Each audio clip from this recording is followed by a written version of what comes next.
معاك حكم صادر في دولة وعايز تنفذه في مصر؟ تعال اقول لك ازاي.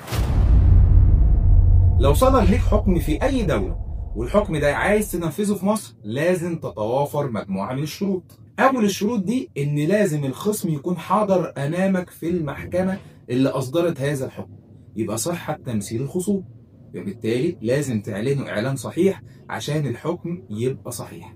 الشرط الثاني استنفاذ كل سبل الطعن، يعني يكون حكم بات، بعد ما توصل لاخر درجة تجيب الحكم، لكن قبل ما توصل لاخر درجه مش هتقدر تنفذه. الشرط الثالث والمهم جدا جدا وهو الشرط قبل الاخير، ان انت ترفع دعوه في مصر. طب هرفع دعوه ايه؟ تسييل الحكم الاجنبي بالصيغه التنفيذيه، ودي دعوه تنفيذيه. الشرط الرابع والاخير بقى ان ما يكونش الحكم ده مخالف للنظام العام في مصر. الخلاصه، معاك اي حكم صادر من اي دوله نقدر ننفذه في مصر بتوافر هذه الشروط.